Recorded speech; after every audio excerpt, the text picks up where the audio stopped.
Hey, family. Hey, y'all. When I tell you the devil can delay, honey, but he can't take it away. Okay, that's what we at, honey, with this whole demonic entities series that we're doing. Yeah, a lot of delays, but you know what? He can't take it away. It's fine. I just need you to keep that in mind, honey. Don't be discouraged. Whatever you're trying to do, it is a mirage, honey. Keep pushing, keep going. I know you think it's not working out. Go anyway, push anyway, go anyway. I said push anyway. Yes, just do it. Don't matter. You need this ain't right. The spirit of perfectionism is a spirit, honey. It's demonic. Get it out your, just get it off you. When I started the 7-day experience, I thought it was going to be every day. Normally, when I do it, it's every day. Haven't been able to do it every day, but guess what? Going to continue this series anyway. Going to continue to be putting this good information out there.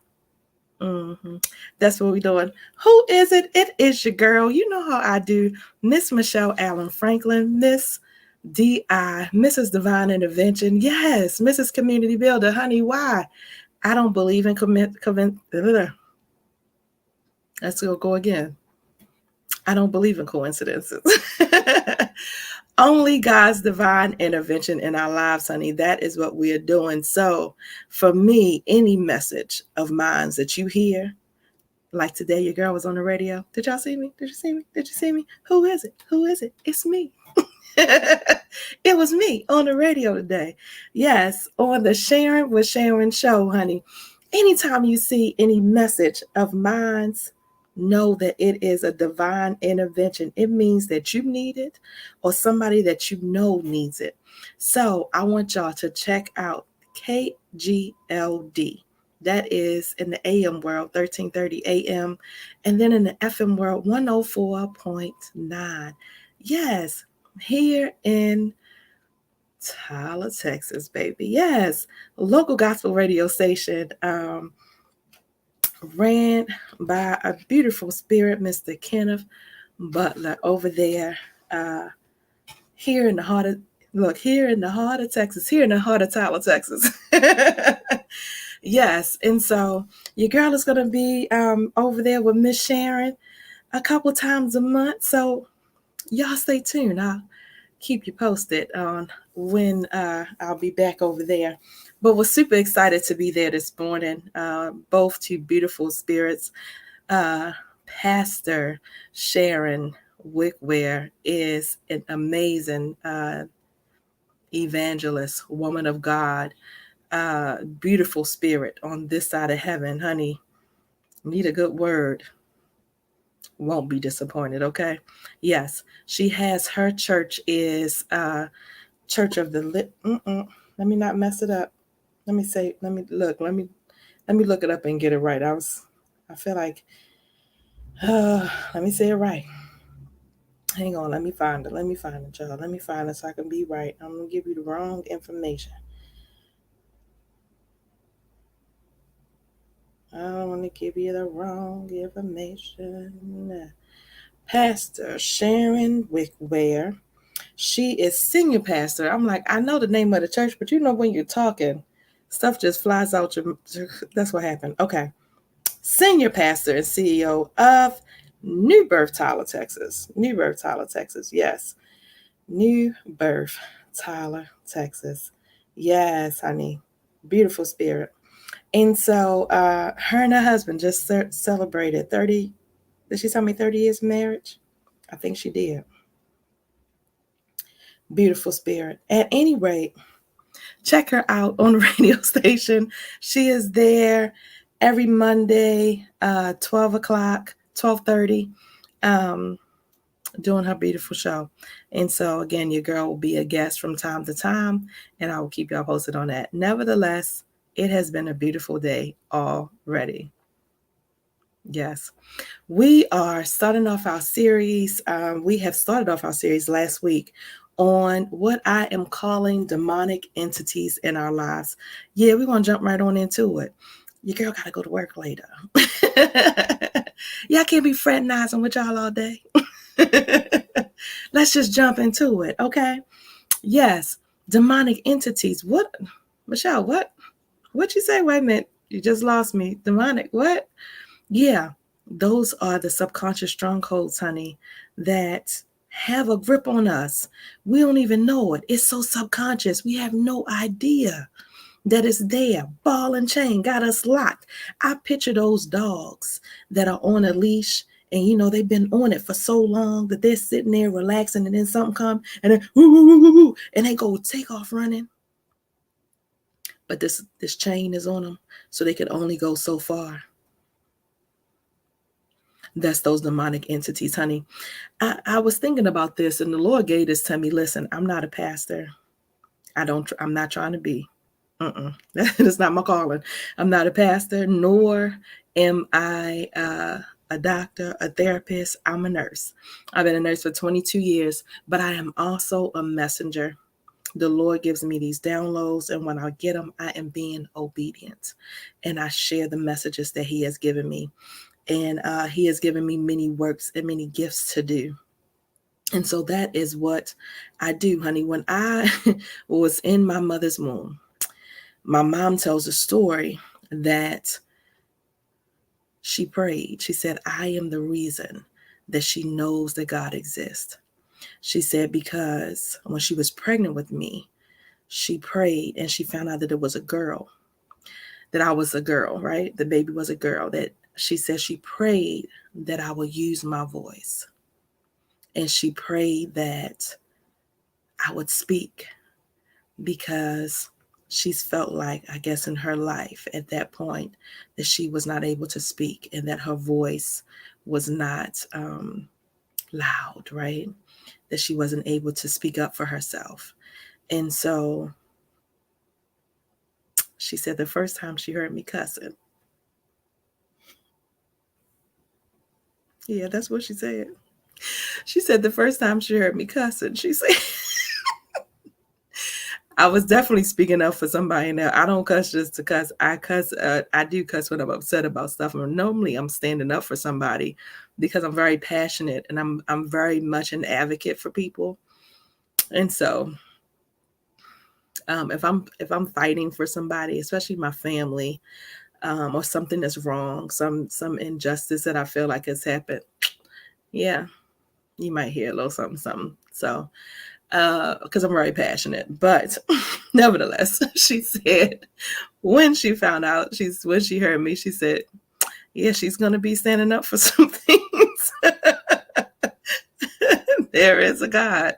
She said if she ever doubted, she knew at that moment. And so I don't know what I was cussing about that day, but apparently it was something I was very passionate about. Nevertheless, who you get, what you see is what you get, honey. I am true and authentic. Anything and any story, any live, anything that I'm going to be on, I'm always going to be who God has called me to be, my true, authentic self. I hadn't always had this. I realized it just genuinely a few years ago, how important it is to just be who you are, who God has called you to be. Honey, there's only one you. Because, right? Yeah, because God knew we only needed one you. Yeah. Somebody else that you got other stuff to do. I have a purpose in this world. You have a purpose in this world. What is your purpose? What is your gift? What are you supposed to be doing? Yeah. Some people are like, oh my goodness, I'm not supposed to be famous. I'm not this. I'm only this. Honey, nobody is only anything, right? You are not only anything. You are a child of the Most High God, honey. And that means you are royalty. Yes.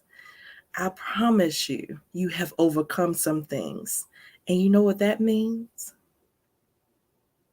You're a conqueror, boo. Yeah. And if you're like me, you've overcome more than one thing. So, yeah, lift your head up, baby. Lift your head up. I know you probably think that you've done some things. And so You thinking God is mad at you, or you're thinking you're not worthy. I promise you, it's not the case. Hold your head up, baby. None of us on this side of heaven, none of us. I say it every day because it's true. Everybody on this side of heaven, babe, everybody, nobody is worthy. We've all done some stuff. And if you like me, you've done more than one thing that you're not just very proud of, right? Yeah. But guess what? He loves us anyway. He's waiting on you anyway, despite your faults. Yeah, arms are open wide. And the good part about it, he like 7-Eleven, honey. He open all day, every day. All day, every day. What you getting at 7-Eleven? Some good stuff, honey. I promise you. What God got for you, way better than the stuff at the 7-Eleven. Even though you can get some good stuff in there. Right? Yes. So lift your head up, boo. Lift your head up. So let's go into it. Today, again, we are dealing with the demonic entities, that the things that show up in our lives that might not look and be so nice, right? But they're spirits and they live inside of us. So again, the Lord gave me this message. So I was dreaming and thinking about this. And I kept hearing my pastor in Baltimore, Maryland, Jamal Bryant, used to say the devil and his imps, right? The devil and his imps. Whenever he was describing something, he would say the devil and his imps are busy, the devil and his imps. And so I was looking into this, and I'm an educator, y'all. I'm a nurse, 22 years, but I like to, find things out and educate. What's the story behind that, right? And so I always thought that just the devil God. Always heard the story. The devil was an angel. He got kicked out. He was quiet, blah, blah, blah. Like, know the story, right? He got kicked out of heaven. But there were other spirits, they call them fallen angels, that also were kicked out of heaven. These are the demonic entities. These are the demonic spirits. These show up as fear. They show up as jealousy. They show up as shame and guilt. They show up as unworthiness. They show up as procrastination. Demonic. When you think about these things, right? What good comes out of jealousy? If the devil can keep you in a situation and keep your mind set on jealousy, what does that do to the relationships in your life? You self-destruct, right?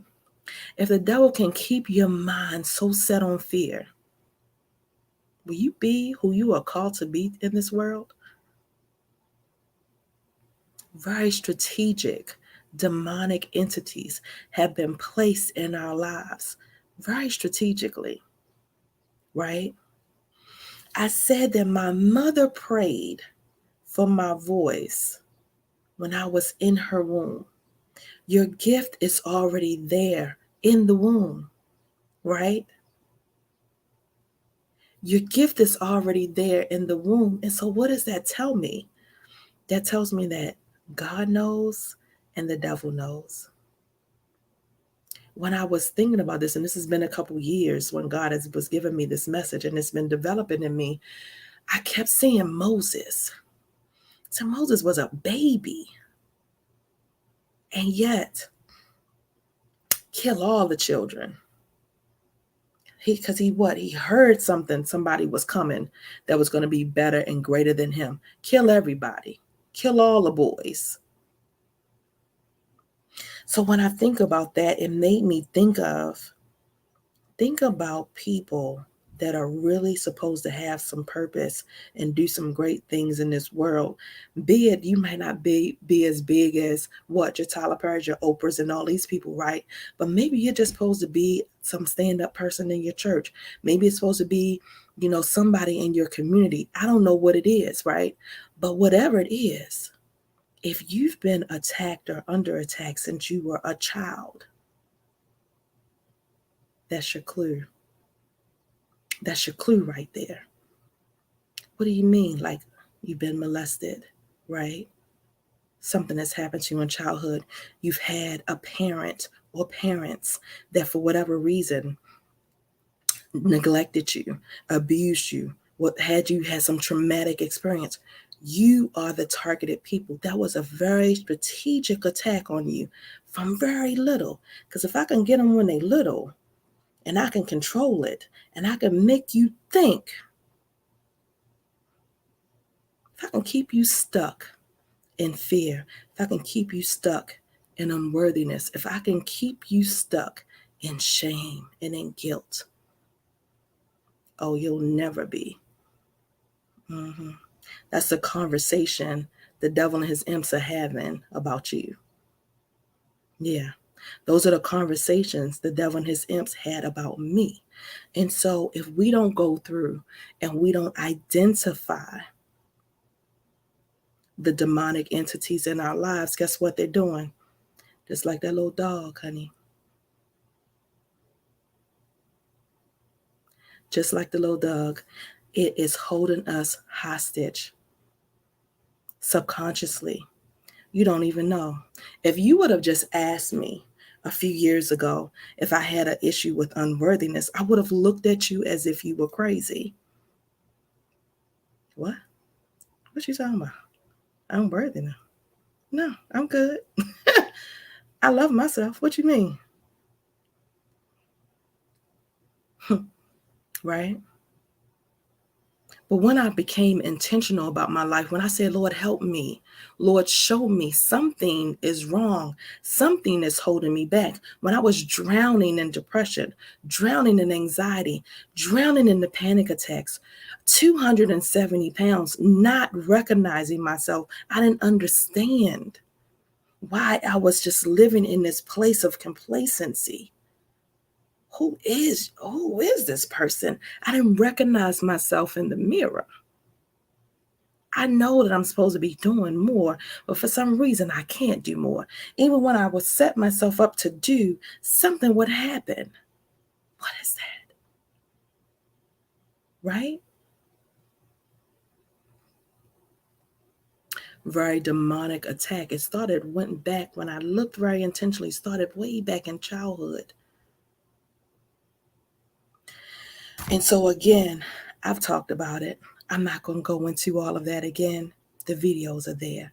I've done anger. We've done unworthiness. We've done fear, right? We've done, what did I do the other day? Unworthiness. Wait a minute. Fear. Oh, unforgiveness. Huge. Huge. Oh, if I can keep you just, in that little stuck place. Oh, that one really had me hostage. Yeah. Unforgiveness. Yeah. If you can stay stuck and I can keep you in these places, guess what? Mm-hmm. So today, again, we're going into jealousy. So jealousy, excuse me. What is jealousy? Let's get my notes here together. So again, these are all very much complex emotions. And what I do is I deal with the mind, the body, the spirit, and the emotions. Generally, the emotion. You hear people in their healing journey talk about the mind, the body, and the spirit. But it is the emotions that really have people hostage. And so if you tap into the mind, depression, you tap into the body, oh, I'm fat, I want to lose weight. You tap into the spirit. Okay, you're going to church, that's great. If you don't tap into these emotions, honey, then guess what? They all have to align up. They all have to be addressed. And so that's why you can go on and you can lose weight, and then guess what? You gain 50 pounds back. You know why? You haven't tapped into the thing that really allowed you to gain the weight in the first place, which had to do with these emotions. Your body keeps the score, right? We talk about that. It is a book, and I moved it. Oh, the body keeps the score. Very hard read. It's not an easy read, but you can listen to it on YouTube if you want. But it's very much it is you may have moved on, but your body remembers. Identifying triggers, those type of things. These are the things that we talk about in my program. And so, but this is why this is really, really important to address jealousy. What is jealousy? Jealousy is a complex and intense emotion that arises when someone feels threatened or fearful of losing something they value, such as a relationship, possession, or status to another person. It is commonly associated with feelings of envy, insecurity, and possessiveness.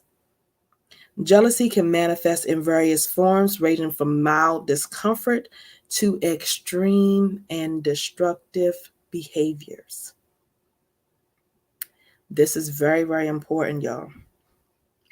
These are the most common types of jealousy. We're going to go over them. We have 5 here. Romantic jealousy. This type of jealousy occurs in romantic relationships when one partner feels threatened by the attention or affection given to someone else. It can lead to suspicion, monitoring, and feelings of inadequacy. Romantic jealousy. Let's just talk about it. How many of us have been in a situation? Who can relate? Mm-hmm. Yeah. Just about, I think any and everybody may have felt this at some period of point in time in your life.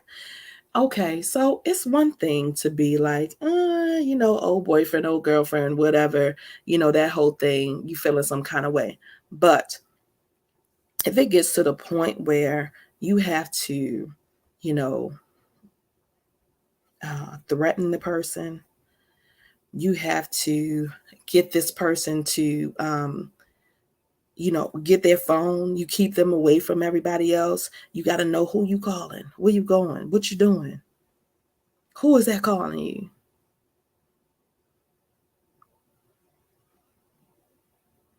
Wife, husband, boyfriend, girlfriend, just started in for 20 years. What that identifies is that something has happened to you. I had a friend, and he said to me, I said something about going on a girls' trip, right? And he was like, I don't let my girl go on no girls' trip. She ain't going on no girls' trip, but we together. Because y'all be doing stuff on them girls' trips. I said, what? Which, yeah, I don't let my girl go on no girls' trips. I said, honey, whatever that is, you need to deal with it. I said, that means that you have a trust issue, right? That somebody in your past violated your trust. Now, at that given time, I'm assuming she was on a girls' trip. So now, all the girls' trips, somebody got to be doing something? No, no, no. Seriously? And so instead of addressing the issue, right? Instead of addressing the issue, then it has become this thing where now all the girls' trips, all of the phone calls, every time I'm in a relationship, somebody get a call at night, or some call comes in, or some text comes in, it's a problem. Instead of dealing with whatever it was internally that hurt you, because that is a trigger, right? Instead of dealing with whatever it is that hurt you, you're stuck there.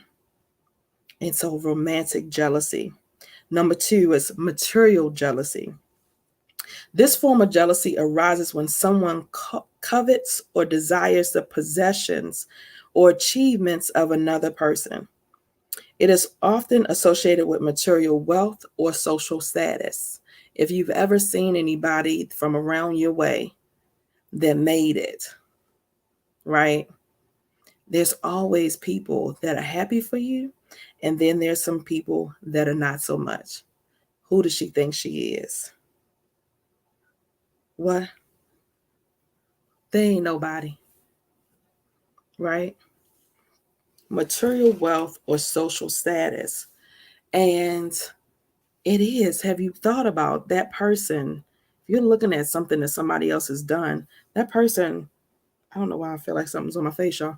That person worked hard for what they've achieved, right?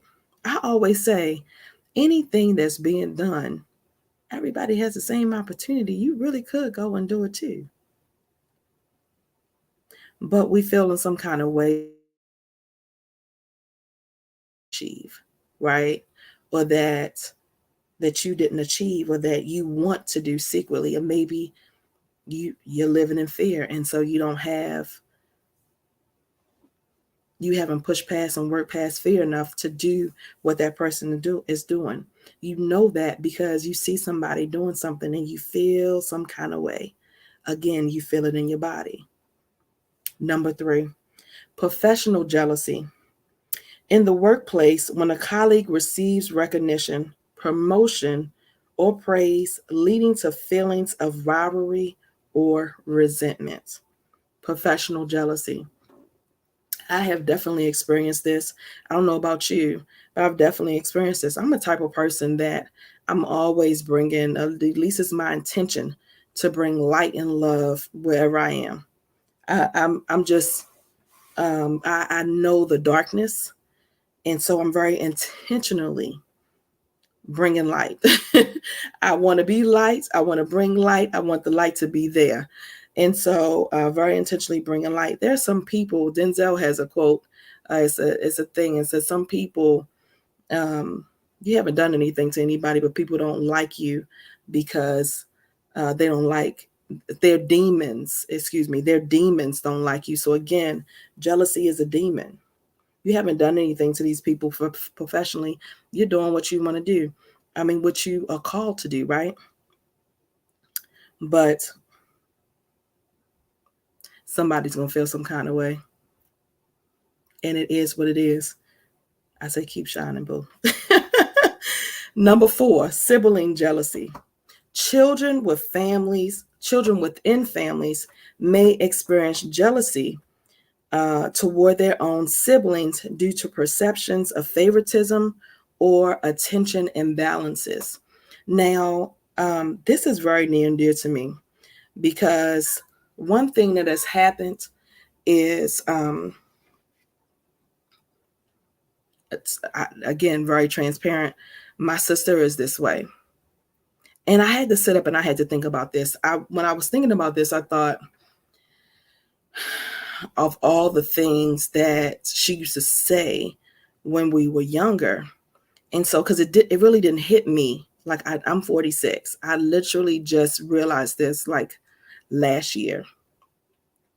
And it wasn't even that I didn't know it before, but it was like I didn't fully take it in. It's like, whatever. But the capacity and the fullness of it, right?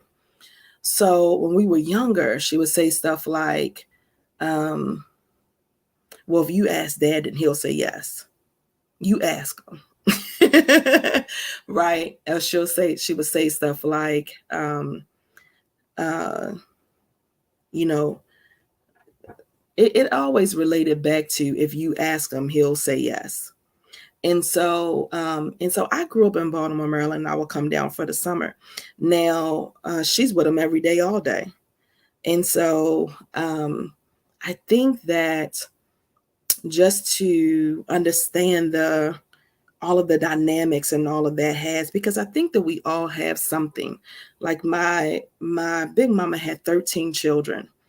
And so I could just imagine trying to navigate everybody's personality and give everybody the attention, you know what I mean, that they deserve or what they need, or, you know what I mean? All of that. Like I always wondered how she did that. Like I never got a chance to ask her that question, but it's something that I've always wondered and thought about, how did they navigate that? All these different personalities and everybody getting the attention and whatever. Somebody had to feel some lack, right? Somebody was going to feel some kind of way about something. And so even though all the love is there, it's very strange because the love is there, but still it's this thing. And so I know for me and my dad, we would be on the phone because I was in Baltimore and we didn't see each other every day and we didn't talk all the time. So when we did talk, we talked for hours, right? I would call him at work or when I called the house or whatever, we would be on the phone for hours. I mean, just laughing about any and everything, right? And so I'm looking back because I've asked God to show me these things. And so now I can see it. I'm like, you're there with him every day. I don't know what that communication looked like between y'all, if y'all had these spans of time where y'all could laugh and be for hours.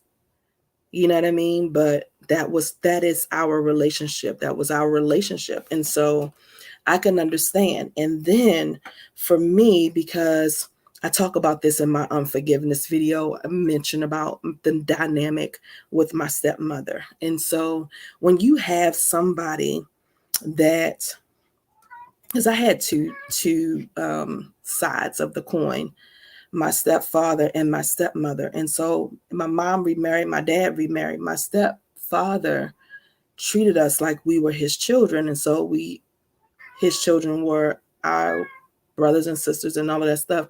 Whereas on the other hand, my stepmother kind of batted the children against each other, like the boys. And so for her son, my brother, and then, it was, he's not better than you. Who does he think he is? He's nobody, that type of stuff. And so and now I'm thinking, she probably did the same thing with my sister. Who does she think she is? She's nobody. She's not better than you. And all of this stuff, instead of it being this holistic family. And so these are the uncomfortable conversations, but these are the necessary conversations that you need to have with yourself to understand if you're experiencing jealousy from somebody else and you don't have a full understanding, like, dang, what's going on? Because I didn't have a full understanding. Why is this going on? Why are they acting like this? Why is this? But these demonic spirits are real. And I can see, as I talked about in the unforgiveness video, I can see how the jealousy has developed. If that's your environment and that's what you have been brought up in, and it's coming from a parent. And so you have to be careful. Like, are you teaching your children? Have you taught your child these things? And then how was it showing up? Because my thing is that we're all his children, right? My father is like my grandfather, blood, not blood, whatever. He loves us all. And so there is no anything. You know what I mean? He loves us all. And so it's just very strange and funky to see that sibling dynamic. But even when it's not a step and it's everybody has the same, like I said, with the 13, and try to navigate that energy.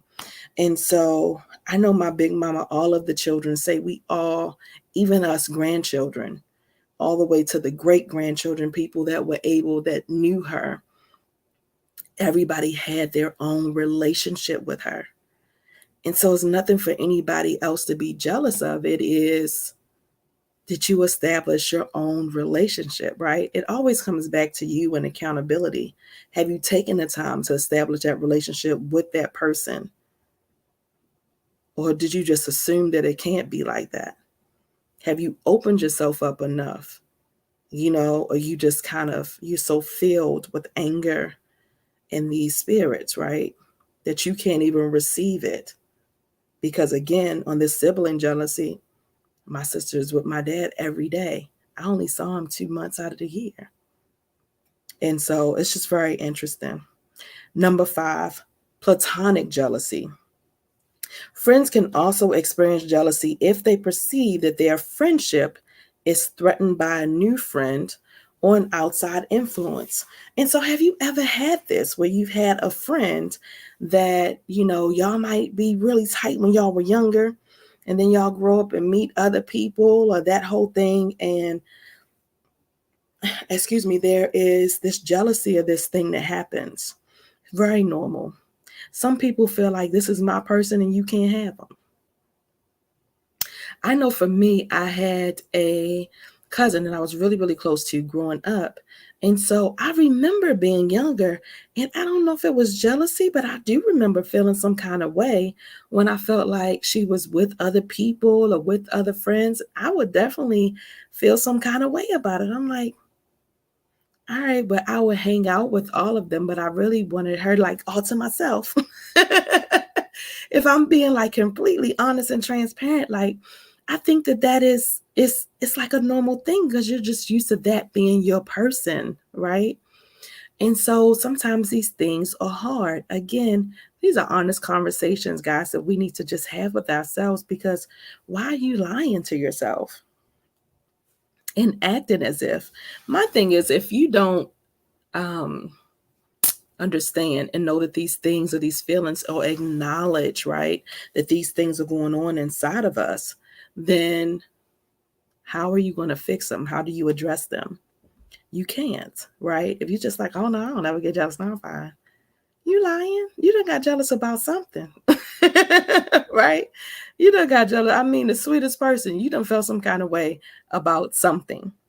And so it says jealousy is a natural emotion and can serve as a protection mechanism in certain cases, prompting individuals to preserve important relationships or possessions.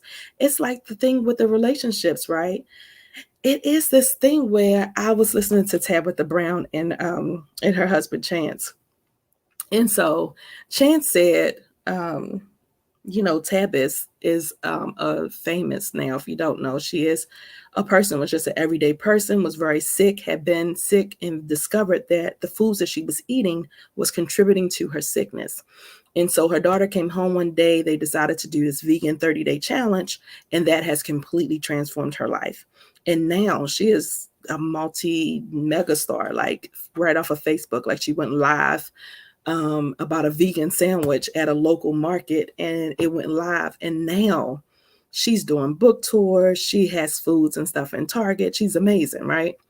One of the people, Tabitha Brown is her name, if you don't know her, but one of the people that I was definitely would listen to if I was feeling some kind of way and having a bad day, a down day. I need some positivity in my life. Yeah. So I'm listening to Tab and Chance. They have this where she would go live. And so they go live every Fridays with Tab and Chance.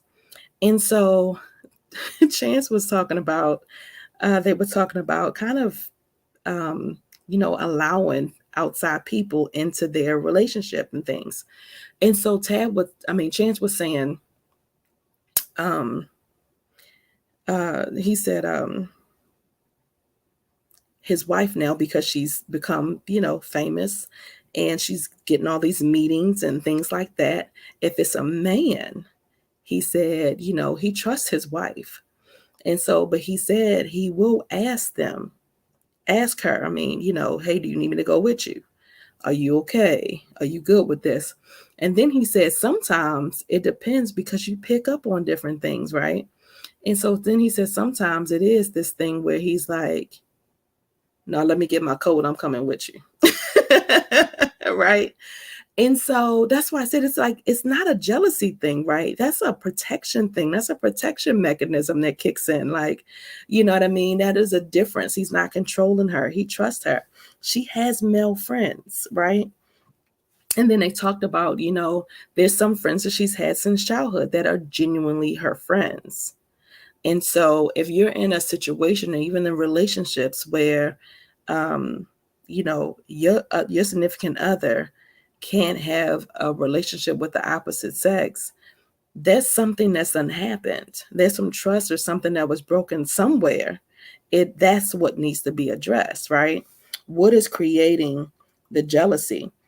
And so this says opening up and discussing feelings of jealousy with the people involved can help address underlying issues and strengthen your relationship.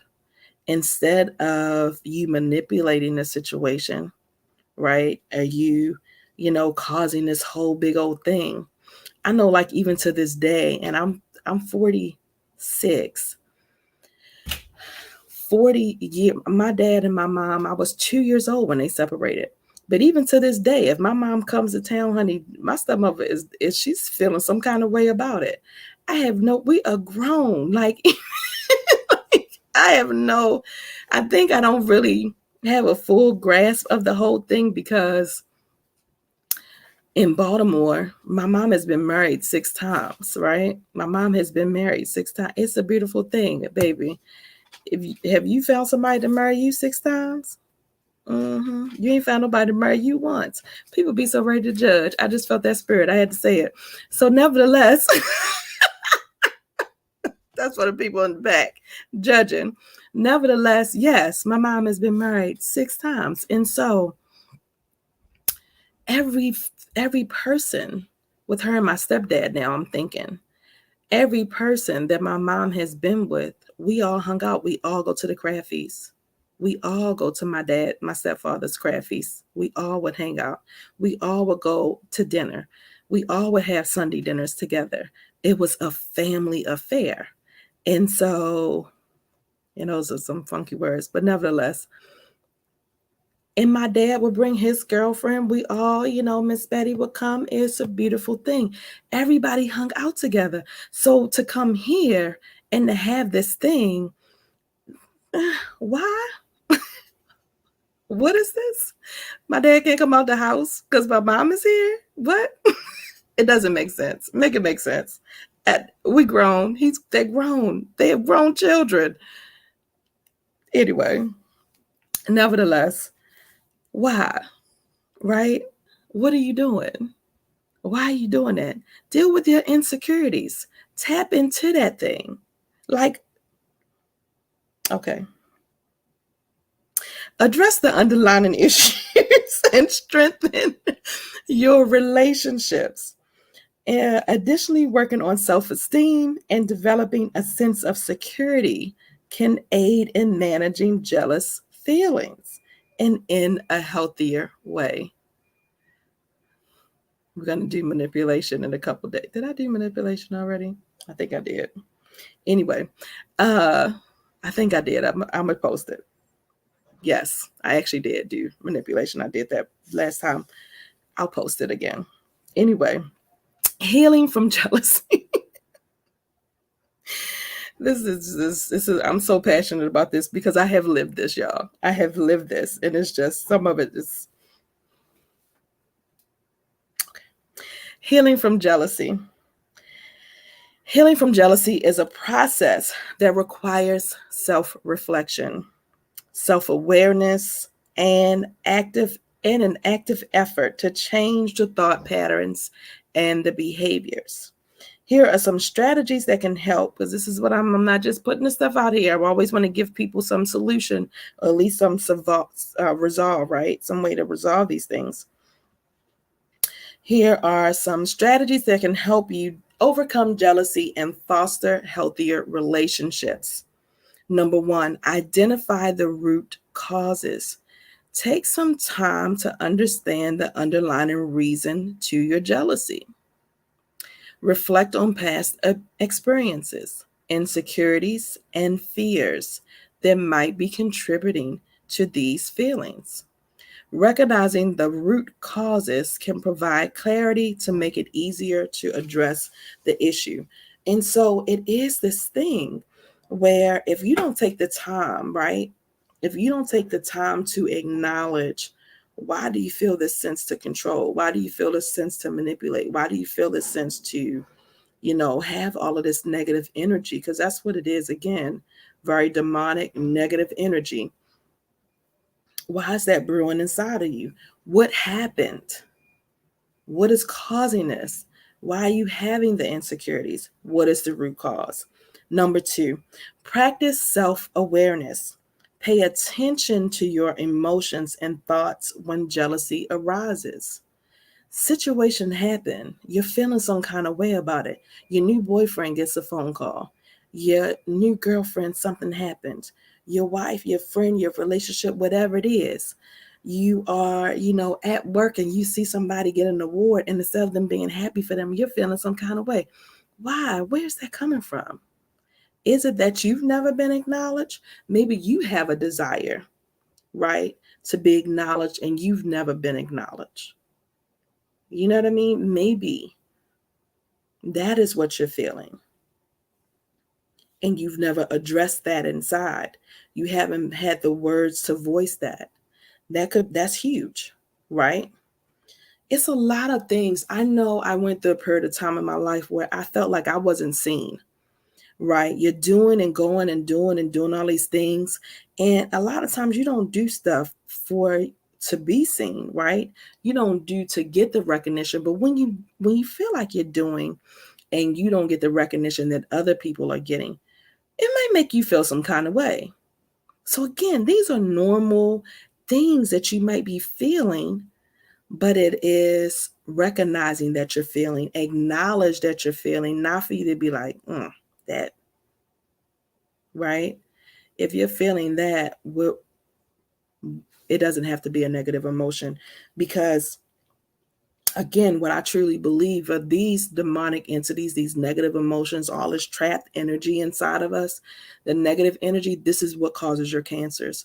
This is what causes your chronic pain. This is what causes insomnia and fatigue. This is what causes all your gut issues. This is what causes headaches when you, oh my God, I got a migraine. This is always hurting. This is what causes chronic inflammation in your body.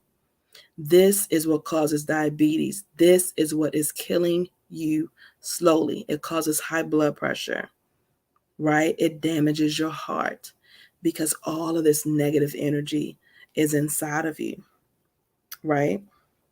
And so that is another reason why I'm so passionate about this, because it does not have to be. There's so many people sick and suffering. Does not have to be. So again, number 2, self-awareness. And there are 9 of these. So number 2, self-awareness. Number 3 is communicate openly. Talk to your partner, to your friend, to your colleague, about your feelings of jealousy. Baby, when you got that phone call, I was feeling some kind of way. I'm not even sure why I was feeling some kind of way. Let me just figure this out. Oh, you know what, babe, when this was said, or when she said this, or so-and-so looked at you, well, I saw you having this conversation. I was feeling this kind of way about it. It made me feel this kind of way. Right? And so I know for my dad, I feel like he just stays in the house just to I'm sorry. I feel like he stays in the house just to just kill a noise. It's like after 40 some years, it's just like whatever. It's not even worth all the extra and the crazy that's gonna happen. Because my dad knows it's nothing that's platonic that's going on. But when that jealousy and that rage come up on you, you done created a whole story, you done did a whole thing, you done all of this stuff is in your mind. And so being able to communicate, and for somebody, give them the opportunity to say, oh no, honey, that's not what it was. This is all that it is. It's only this. That's not going on what you're thinking, what you're assuming. This is what it is. Like, give whoever, that friend, that partner, again, that colleague, the opportunity. I'm sorry you're feeling that way. Oh my goodness, babe, I didn't know you was feeling that way. Why? Babe, don't do that. I love you. I'm with you. Right? But um, finding a way to listen. Open communication is vital in addressing any concerns and building trust in the relationship. Share your emotions in a non accusatory way. This is very key, guys. You can't come to them like, I saw you talking to so and so, right? I can remember being in a relationship, and because I knew that the guy that I was with had been cheated on, right? I was very intentional about who I talked to, um and just being very about where I was going and what I was doing and all of the stuff, right?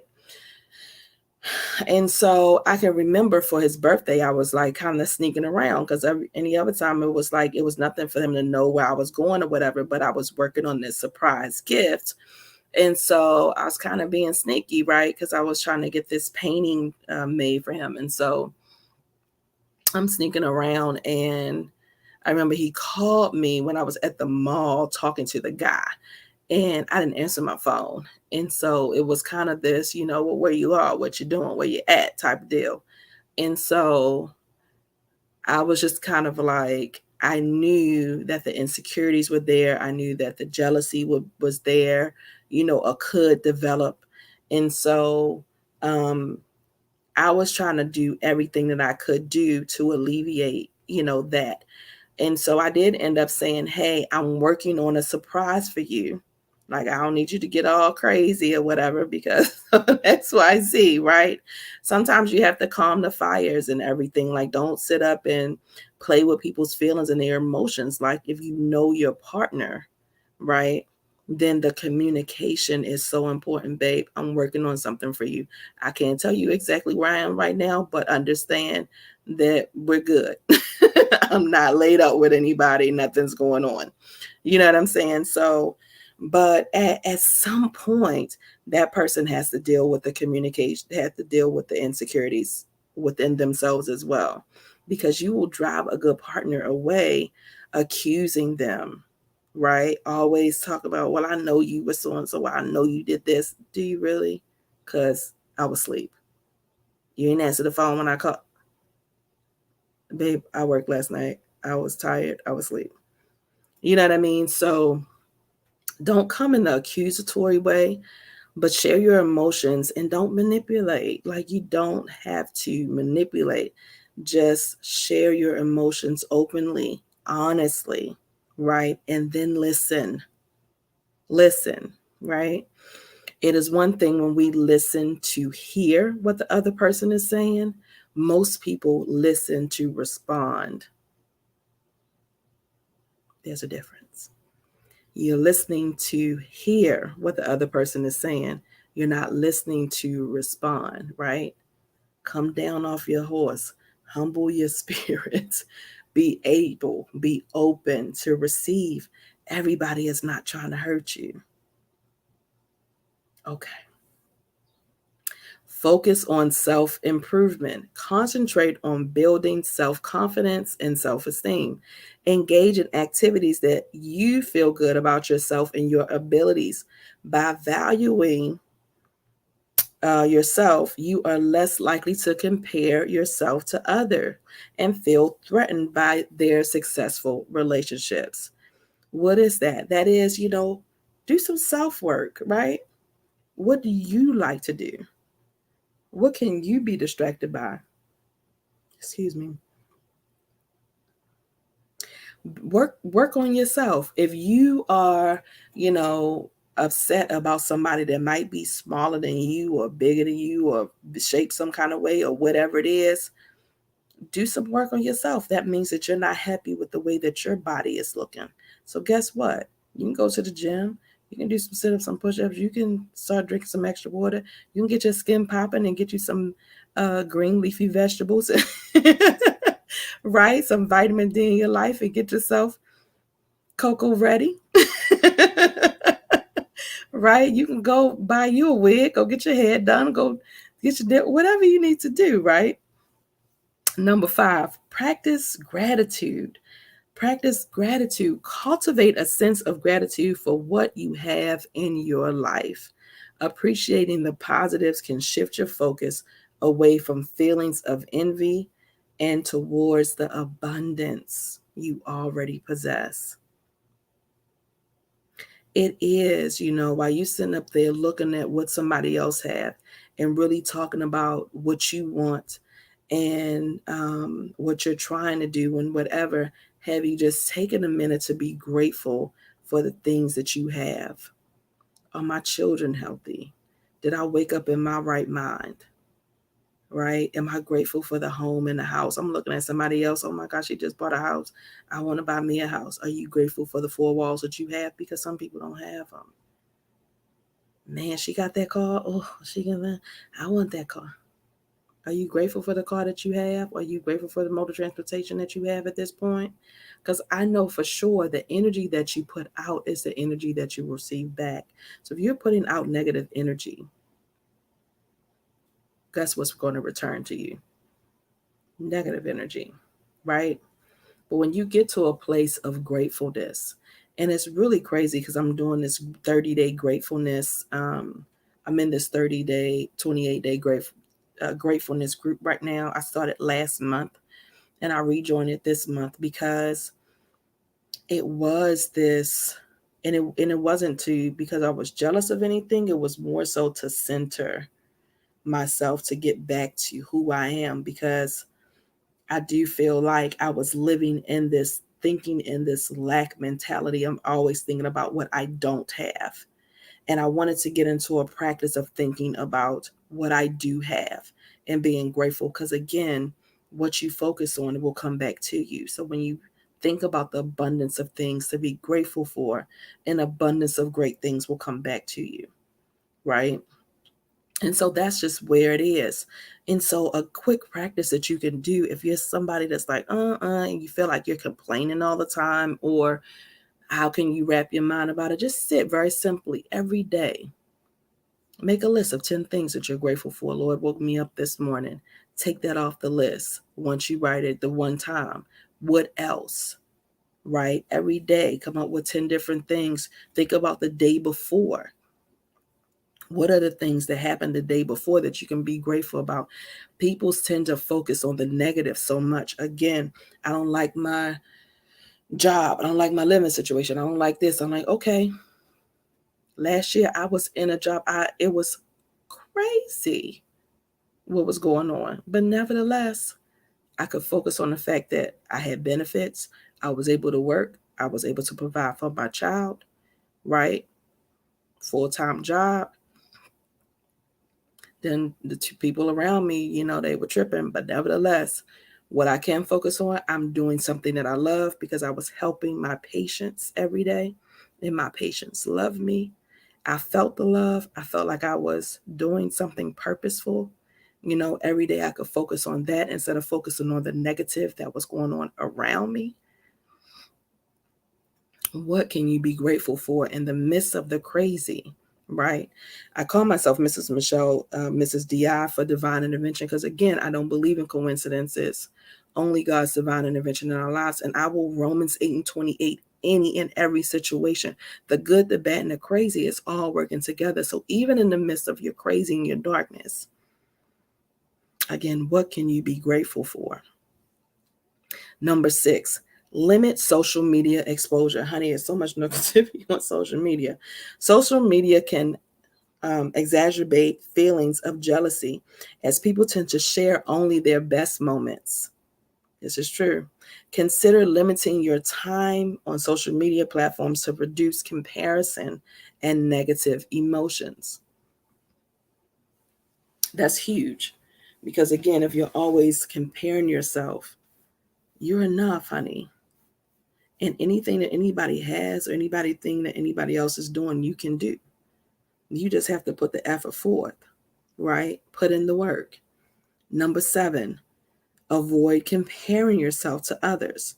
Understand that everyone's journey is different and comparisons can be detrimental. Focus on your own growth and progress rather than constantly measuring yourself against others. And so again, when I think about like my sister and this whole thing that's happening, I guess all my sister could see is my relationship with my dad. And for whatever reason that was, but she didn't see, in Baltimore, I'm in the city. I live with my mom. We moved after her and my stepfather divorced. We moved every year. There wasn't a stability. There was, friends that were killed. There were different things that I was exposed to in a city life that, you thinking I'm just, I don't know what it is, but whatever story you have in your mind. But you know what I mean? So it's all the things that you are comparing. Again, like they just said, people post or you only know the good things. You don't know the struggle. You don't know the journey. You don't know the valleys, right? You don't know all of the things people have gone through to get to where they are. Even right now, that's why I am so transparent about what my journey is in this depression, this anxiety, this journey that I've been on. Because if you just look at me, and I'm smiling all the time, and I take great pictures, right? Everything looks like it's great. Everything looked like it has been great. But no, I've been through a dark valley. I've been feeling like I had been stuck in some quicksand, right? I've done very intentional work to get my joy back in my spirit. Very intentional. I've gone through some very dark, tumultuous waters that, guess what? Some people would say are embarrassing. Some people would say, Some people would say, oh my gosh, she's talking about that. I would never talk about that. But I'm talking about it because, again, I'm going to Romans 8:28, everything, because I know that I'm not the only one. Because when I looked at statistically, the people that are suffering in silence, the people that are in darkness, the people out there that are like me but won't say that they are,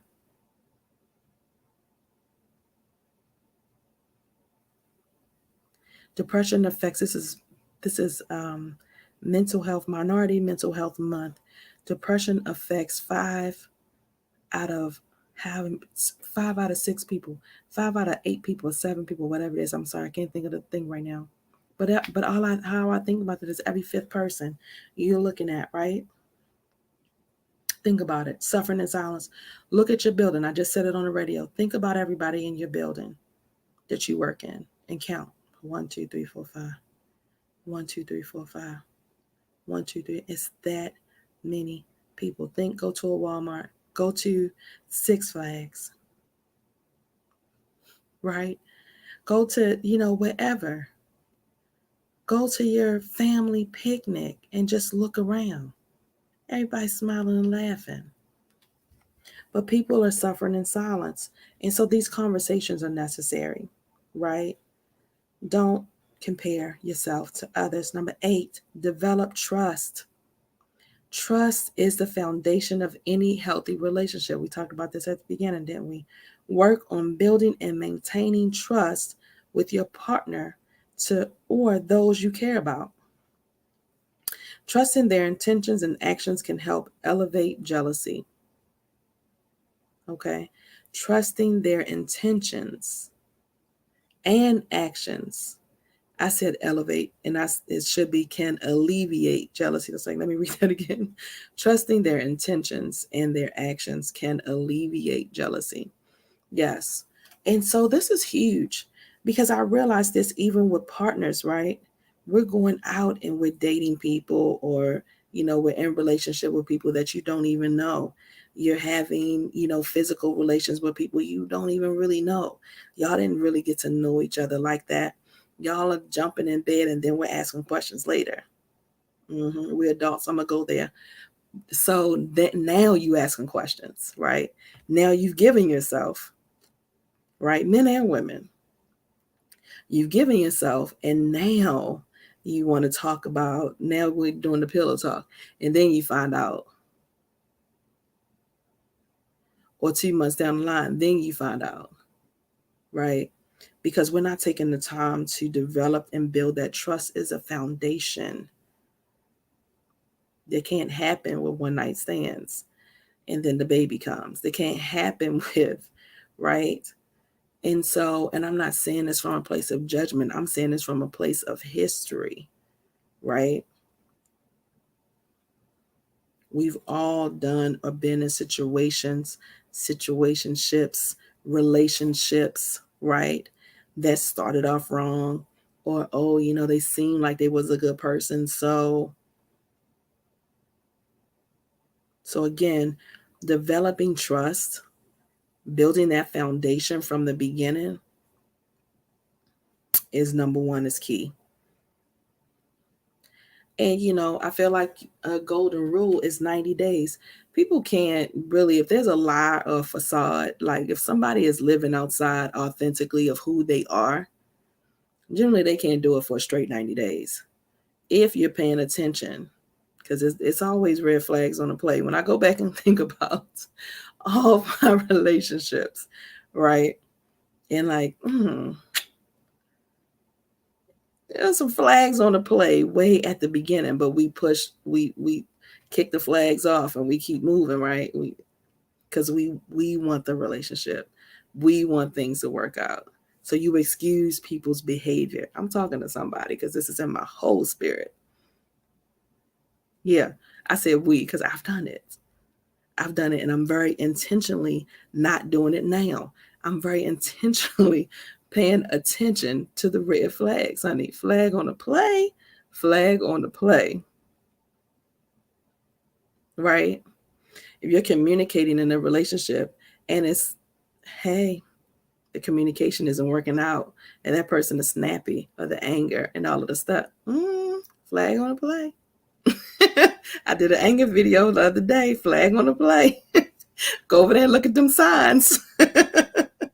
Number 9, seek support. Seek support if needed. If if you find it challenging to manage jealousy, I don't know why I'm feeling this way. I don't know what is going on. If you find it challenging to manage jealousy on your own, consider seeking support from a therapist or a counselor because, again, getting to the root issue is really the number one thing to do. A mental health professional can provide valuable insights and strategies to help you cope with jealousy effectively, right? So remember that healing from jealousy is a process that takes time. These things didn't just happen. You know what I mean? Because again, we've all had some things, like I've been joking a little bit, but nevertheless, because you got to make some light in some heavy situations. These things are heavy. You know what I mean? It is heavy. And so try to give you the information and educate and give you some things and make it a little bit lighter. But at the end of the day, it really is something that, again, is a negative energy that affects your body, right?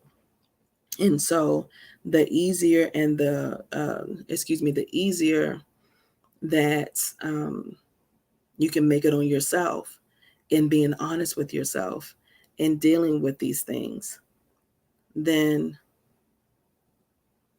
the healthier you'll be, right? All of this, I feel like, and while I'm doing this demonic entity um, series, again, I told you the things that come up, right? But it is also to lead you to generational wealth. What is generational wealth? Generational wealth is way more than money. For me, generational wealth is an abundance of love, peace, honey. You ain't got no peace in your spirit when you're jealous. You don't have no peace. Love, peace, joy, happiness, faith, and understanding is generational wealth. And that is where I want you to lead. I want you to get off break these subconscious strongholds and get to generational wealth because you deserve it. God gave us life to live more abundantly, right? Not in this darkness, not in this subconscious stronghold. Yeah. And so be patient with yourself, it says, and acknowledge that setbacks may occur. And so you may be doing very well and fine for a moment. And then somebody comes up from the past, something else happens, whatever else, you see a person, you're triggered. And so that is why these setbacks may happen, because you're triggered. Again, why you haven't gone back and dealt with the root problem. I'll give you an example real quick of a root problem in identifying. It is, I remember when I initially got on this very intentional healing journey, and it started at the end of 2018 into 2019. And it really was because I thought I was going to pass away. I was in the hospital, had a bad infection. And so I wrote about it in this compilation book that I'm in. It's Never Too Late for a Divine Intervention. And so nevertheless, it's available on Amazon. Shameless plug. But nevertheless, um, I thought I was going to pass away. So I got very, very intentional. Lord, I'm in there praying, like, Lord Jesus, please help me get out of this situation. I'm not supposed to go like this.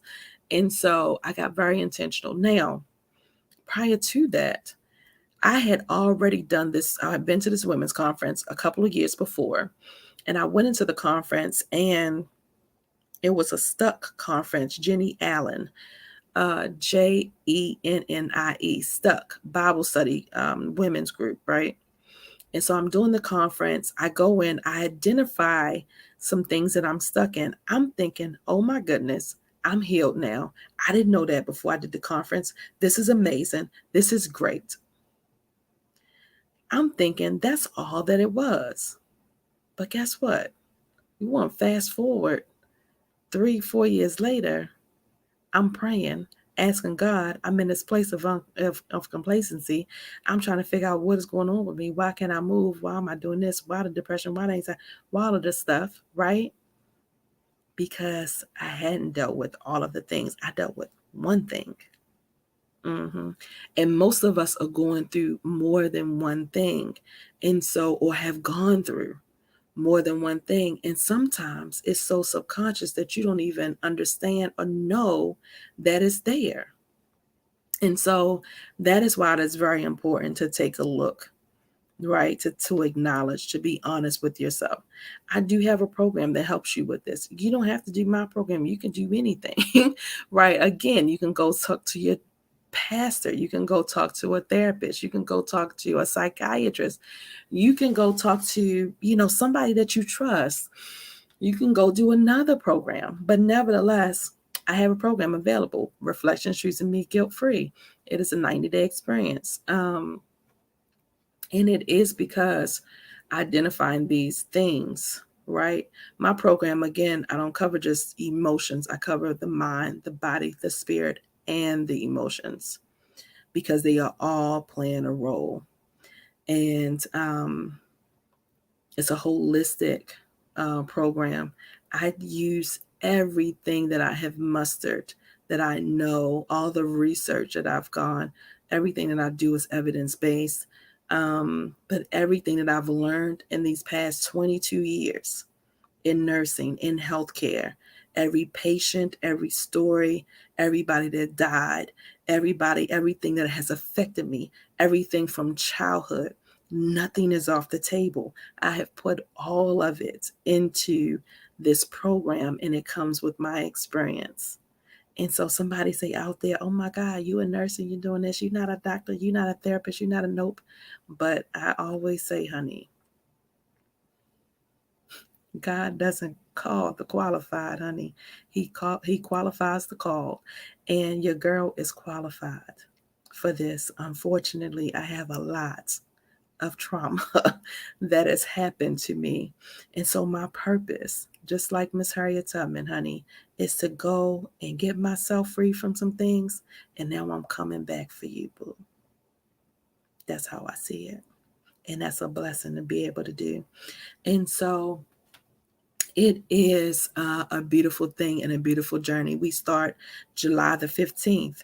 July the 17th, Monday, July the 17th, third Monday of this month. We're going to start. It is Reflections, Choosing Me Guilt-Free. Can you choose you for 30 days? Can you choose you for 90 days? Can you choose you for 60 days? Can you choose you for a period of time? This is a short period of time. 90 days is nothing. But they say if you want to change something, completely change it and make it a habit, minimum is 90 days. And so that is why I chose that number. And while we're doing that, because it is a lifestyle, it is addressing. It's just not a one quick fix, right? But nevertheless, is an opportunity to do some self-reflection and to head toward that generational wealth we were talking about. So as I come to a close, I thank each and every person, anybody that's going to watch this on the replay, whether it be 2, 3, 4, 5 years from now. Thank you. I'm grateful for you taking the time out to do something for yourself. Jealousy is a nasty thing. I've experienced it myself, and I've been jealous of some things. And so I'm going to tell this story, and I'm going to close. I'm one of those people, like, I didn't realize and I didn't know that I was having these feelings, right? That's one of the reasons why I teach it like this, because I didn't know that I was having these feelings. And so I can remember when this is some, like, on a small scale, and I'm sharing this because I'm like, some people might feel like, oh, I never felt like that guy. I ain't never know. Okay. So um anyway, my daughter moved to Texas, and when my daughter came down, I was still in Baltimore, right? And so my cousin, my younger cousins, and my daughter's the same age, so they were hanging out. Well, my cousin, her mother, um, they were all kind of hanging out. My older cousins were taking care of my daughter and her daughter and that whole thing. And so my daughter started calling my cousin mom, right? And so when my daughter left from Baltimore, we was not on the best terms. Just full transparency. We weren't on the best terms. And so, and I was very hurt and very scared and very just kind of broke down with all of the things. But nevertheless, when I heard her call my cousin mom, I mean, just for her to call somebody else mom, right? When I heard her call my cousin mom, something happened. I felt some kind of way. I didn't say anything, right? But I did. I felt some kind of way. And every time she said it, I felt some kind of way. It was like somebody jabbed me, like somebody, like somebody banged me in my stomach or something, right? And I was like, what is that? And um, and so I remember when I got very intentional. So this is years later, because now I'm doing some self-reflection, and I'm looking at all the things, and I'm saying, Lord, show me, right? And he brought that back around. My cousin that she was calling mom has always helped me. She has always been a light in darkness. Beautiful spirit. Beautiful. Now I'm having a jealous moment, of these jealous moments, right? When my daughter is calling her mom, not even taking into account when I'm having these jealous feelings, that when I wasn't able to be in my daughter's life in that capacity, to be present physically, God placed her there. That is a blessing. That's a blessing. That's not anything to be jealous about. That's a blessing. We had this thing going. And even though it was a short period of time, it still was a thing going. And it was painful. And it was because of all the hurt and all of the things. And as a mother, me thinking of all the sacrifice and all of the stuff and all of it. And then it turns out to this foolishness and this crazy that was going on at that time. I couldn't fathom it. Like, it was a lot for me, right? And then you're going to have the nerve, all the sacrifice that I done made. That's how I'm feeling in my spirit. All the sacrifice that I done made, and you're going to have the nerve to call somebody else mama? Are you serious? That's how I was processing it, right? But again, when I got to healing, I had came back around and I got to a place of gratefulness because God placed my cousin in her life and was there in a moment when I couldn't be there, because I was angry with my daughter, right? I was feeling some kind of way. Even though I wasn't expressing these emotions, it was in my body, it was in my dreams. I was talking to my therapist about it. So I had to get to a place of gratefulness. Lord, thank you for allowing someone that I can trust, that I do trust, to step in and be in a role when I couldn't be there. when my daughter wasn't even allowing me to be there. For whatever reason, she was a teenager. It's not, whatever. It's not for anybody to feel any kind of way about it. She was a teenager. What teenager doesn't say something crazy to their mom or do, you know what I mean? Like, we go through the stuff, right? It's not for any of that. It happens. I did the same thing. You've done the same thing, or you have, or somebody that's done the same thing. We all take our parents for granted at some point in time in our life, and only them teenage years, that 14, 15, 16, Jesus Christ, right? But nevertheless, the point is when you get to a point where you can take some self-reflection and you can shift, and how are you processing that thing? Why are you thinking about it like that? Turn a channel. And if you're feeling some negative energy, why am I feeling that way? What is the root cause? The root cause is the pain, right? The root cause is, I miss my daughter. I missed our relationship. I want that. I want that back, right? That is what I was thinking. That is what I was feeling at that period of time that I couldn't express because I didn't say anything, right? And so, what I did last year, when I was, again, because the Lord gave me this last year sometime, this demonic entities thing. It's just been processing of how I could bring it forth. And so I called her and I said, hey, I need to apologize to you. Now, again, I've never said, don't nobody know. I've never talked to anybody about it. I've never said anything to anybody about it, right? Nobody knows but me and God. But I knew. So I called her and I said, hey, I owe you an apology. And she was like, what are you talking about? And I said, and I told her, right? And she was like, oh my goodness. She said, I had no idea. I said, yeah, because I didn't say anything. You wouldn't know, right? Because I didn't say anything. But again, grateful. Because again, my cousins, I have a beautiful family. We always help each other, right? It is like, even like this situation and the jealousy and all of the stuff with my sister and everything that's going on with my dad, I moved across the country to help with my dad. And it's this whole situation with my sister. And I'm like, this is crazy to me. I don't have a full understanding.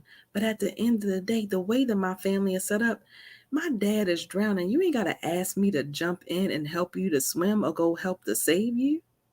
Would I move across the country again knowing all of this stuff? I would, because it's in God's plan. It is, what does God have for your life? What is holding you hostage? I feel like if I was in Baltimore, I would not have had the opportunity to identify these things that are inside of me and to deal with them and heal from them. And then to step into purpose and come back and get my Harriet Tubman on and reach back and help bring some other people. I was managing an outpatient department, honey. We were flying high, doing great, right? Doing positive things. But God wanted me in Texas, apparently. So it is, I'm talking to somebody that is stuck in a place where they don't understand all of this negative emotion and all of these things that are going on, all these demonic entities that are on you, that are holding you hostage, the anger, the unforgiveness, the feelings of unworthiness, right? The jealousy. What is holding you hostage? What is it that you need to deal with?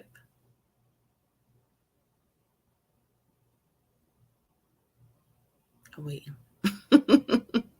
You don't have to tell me your business. I'm just saying, right? You don't have to tell me. I'm just saying, acknowledge that thing, honey. Stop lying to yourself. Because again, it's almost like drinking poison and expecting somebody else to die. You are killing yourself slowly. I was killing myself slowly, allowing these demonic entities, these very strategic demons and spirits that were placed on me at different given times. What do I look like being jealous of somebody that's helping my child? What is that? Would I rather her be with somebody that was hurting her or harming her?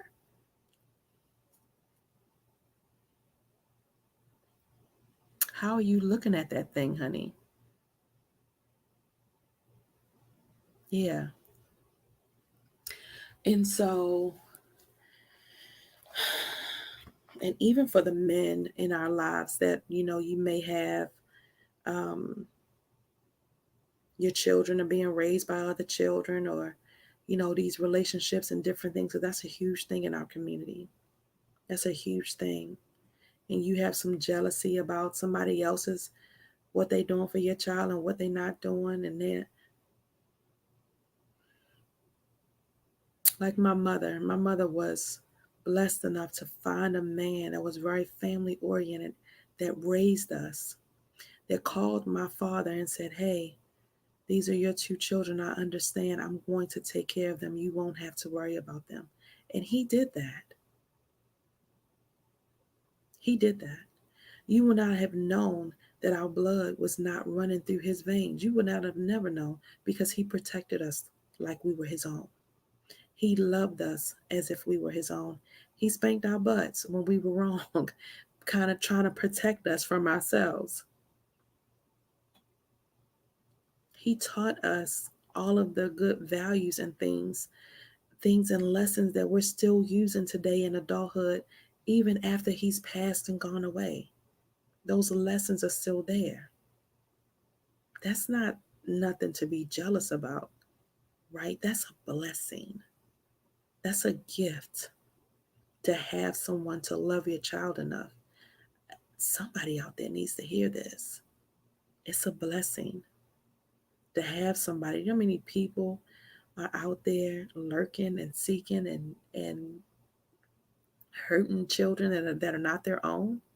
And you have somebody that's loving your child, that cares enough about them. How are you processing that thing? Deal with the underlying issue. If you're feeling some kind of way about a relationship that didn't work out, you feeling some kind of way because somebody else is ready, deal with those internal emotions. Deal with that shame and that guilt and whatever you're feeling, and process that thing.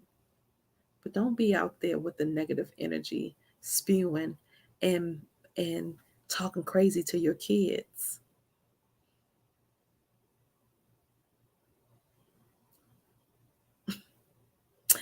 I'm done. I'm feeling empty. That's all I have to share today. But I'm very, very passionate about that thing, because, again, it's affected me, and I've seen it and I felt it, right? And how it has affected me in my life as an adult and as a child. And so, if you are an adult experiencing jealousy, if you are in the midst of children and they are in this jealousy rage between you and somebody else, right? That's trauma. It's traumatic for your children, for your child. Figure it out. Get yourself together. All right. Every day, I read a devotion every day that I remember. I try to remember every day. But this is 365 days of prayer. This is for grief and loss, but it's always relevant. July the 3rd is today. Today it is called Holy Exchange. Blessed are the poor in spirit. Excuse me. Blessed are the poor in spirit, for theirs is the kingdom of heaven. Blessed are those who mourn, for they will be comforted. King of heaven, you rule over every submitted heart with unconditional love. You are powerful in mercy and tender in kindness. I don't have much to offer you, Lord. You see that clearly, and I know it well. My attempts to love you are flawed but genuine. That felt, I felt that. My attempts to love you are flawed but genuine. Honey, you don't have to be perfect. Mm. Whew. He knows your heart. When pain rips my heart open, I can barely get through the day.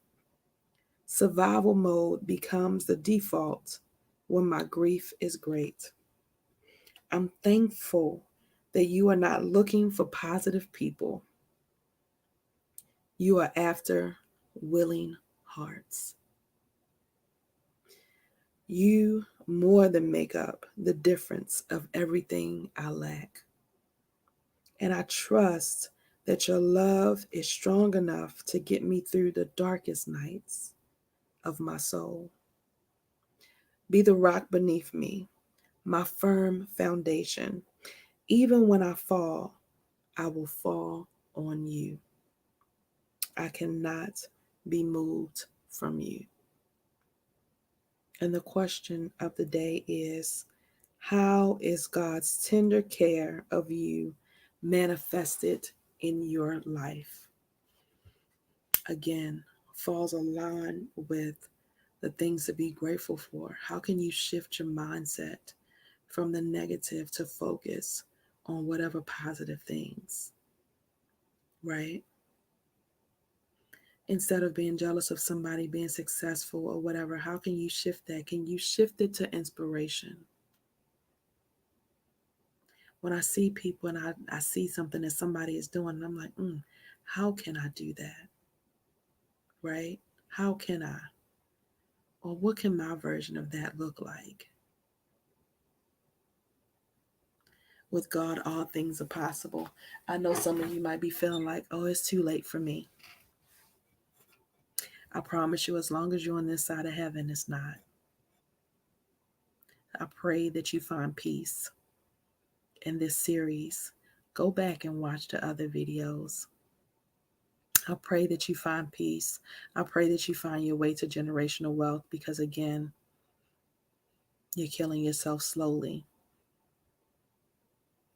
Killing yourself slowly with that negative energy in you. Release it, boo. Release it. Yeah. It's your girl, Michelle Franklin. This has been definitely a Miss DI moment, honey, a divine intervention, not a coincidence. Only God's divine intervention in our lives, honey, every day, all day. Yeah, we point them out. Until we meet again. Until we meet again. You guys have a good one.